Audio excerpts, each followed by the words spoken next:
And hip-hop, in a lot of ways, has been reduced to a state of minstrelsy.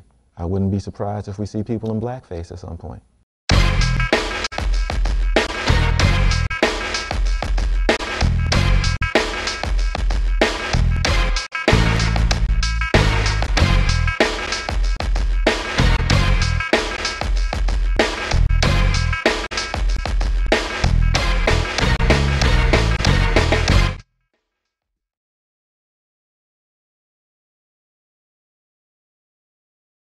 Yeah, like this is more his kind of question. I'm from Chicago. He would say we don't know anything about hip hop. Okay. I learned to relax in my room and escape from New York and return through the womb of the world as a thought, thinking how hard it was to be born, me being cream with no physical form.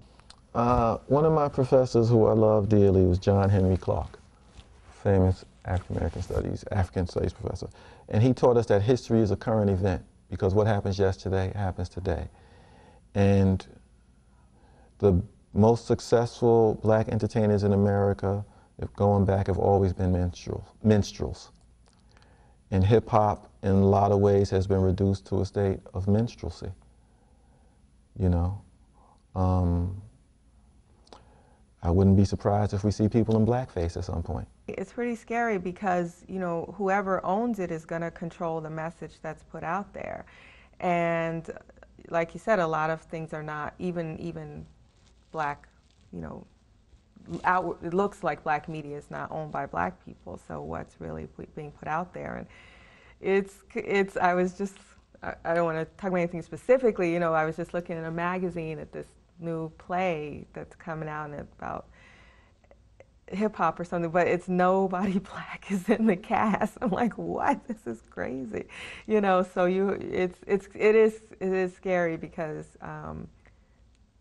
you know, I look at my daughter. I have a 19-month-old daughter, right?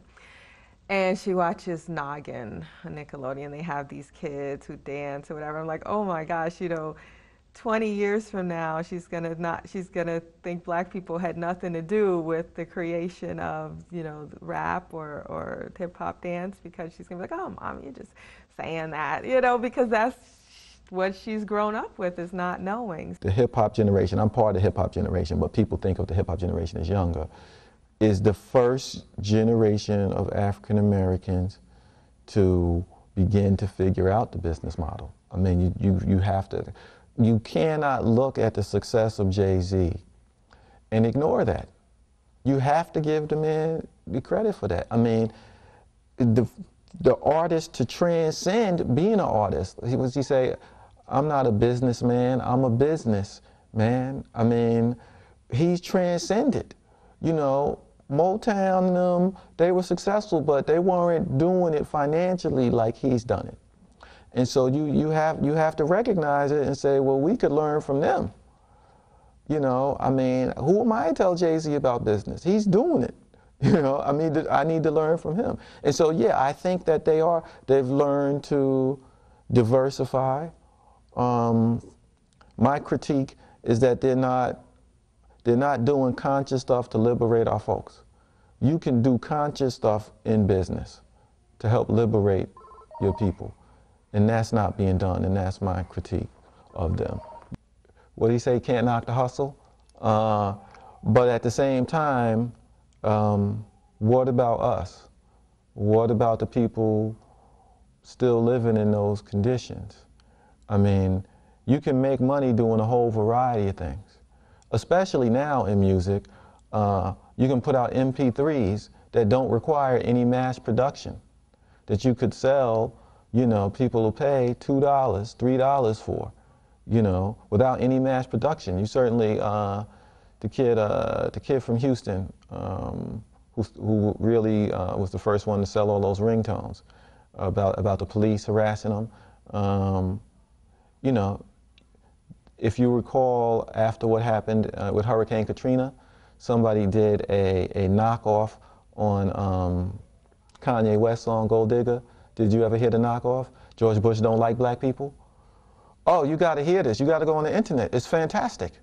They took Gold Digger and redid it and the chorus was, George Bush don't like black people. He just don't like them. And it's all about Hurricane Katrina. It's fantastic. Had that been released, I think it would have gone platinum.